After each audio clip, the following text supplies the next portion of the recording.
பிரபஞ்ச தாயே இந்த சீசன் அற்புதமான சீசனா இருக்கணும் அப்படின்னு நினைச்சிட்டு இந்த ரிவ்யூக்குள்ள போவோம். நேர்மையான முறையில இந்த ரிவ்யூவை நம்ம பண்ணணும். யாருக்கும் பிஆர் இல்லாம இந்த ரிவ்யூவை பண்ணணும். மக்களுக்கான ரிவ்யூவா இது இருக்கணும் அப்படின்னு நம்ம அதை ஆரம்பிக்கிற மாதிரியே விஜய் சேதுபதி அங்க ஆரம்பிக்கிறாருங்க. அதாவது மக்கள்கிட்ட அந்த பேசின அந்த இன்ட்ராக்ஷன் எனக்கு ரொம்ப பிடிச்சிருந்தது. எப்பா சில நேரம் காலையில எழுந்திருக்கும் போது நமக்கு எப்படி இருக்கும், நம்ம ஒரு ராஜா மாதிரி ஃபீல் பண்ணுவோம். சில நாள் எழுந்திருக்கும் போது அரக்க மாதிரி ஃபீல் பண்ணுவோம். அதே மாதிரி தீர்ப்புன்னு வரும் பொழுது நான் ராஜாவா இருப்பேனா அரக்கனா இருக்க எனக்கே தெரியாது.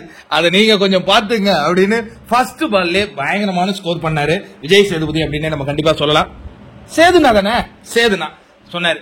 அதுக்கப்புறம் என்ன நடக்குதுன்னா அந்த டிரான்ஸ்பர்மேஷன், அதாவது என்னன்னா இதுவரையும் வந்த சீசனை விட போன 2 சீசன்களே சில சர்ச்சைகள் இருக்கு. அதுல பர்டிகுலரா போன சீசன்ல ஒரு சர்ச்சையே இருக்கு. அது அழகா கன்வெர்ட் பண்றாரு. மக்களே நீங்களும் நானும் கூட்டணி, அதாகப்பட்ட மக்களே இவன் தான் ஜெயிச்சா அது சரியா ஹிரியான்னு நாளைக்கு என்ன கேட்க கூடாது. ஏன்னா ஓட்டு போடுறவங்க நீ தாங்க, உங்களை நான் கை காட்டிடுவேன். அதே மாதிரி தீர்ப்பு வழங்குறதுல சரியா தவறான வேணா நீங்க ஏதாவது பண்ணீங்க இருந்தாலும் போட்டு ட்ரோல் அந்த மாதிரிலாம் நம்ம போவேணாம். 2 பேரும் அதாவது மக்களை புரிந்த விஜய் அண்ணாவா சேது அண்ணா அப்படிங்கிற மாதிரி நம்ம இந்த நிகழ்ச்சி எடுத்துட்டு போவோம் அப்படிங்கிற மாதிரி ஒரு மியூச்சுவல் அண்டர்ஸ்டாண்ட் பண்ணிக்கிறாரு. அது நமக்கு தேவை. இன்னொன்னு கமல்ஜி இதை எப்படி பாப்பாருன்னா இது வாழ்வுடன் சம்பந்தப்பட்ட விஷயம் பாரு. பட் இவர் டைரக்டா இந்த கேம்குள்ள எப்படி இவங்க ஆட போறாங்க அப்படிங்கறத பார்க்க போறேன்னே வராரு. வீட்டை சுத்தி காட்டும் போது அதுக்குள்ள ஒரு சர்ப்ரைஸ் இருக்குங்க. போன உடனே அதுல 2 கோடுகள் பிரிக்கப்பட்டிருக்கு. 2 பாத்ரூம் இருக்கு.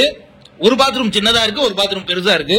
2 பெட்ரூம் இருக்கு. ஒன்னு 2 பேர் படுத்துக்கிற பெட் மாதிரி இருக்கு, இன்னொன்னு சிங்கிள் பெட் மாதிரி இருக்கு.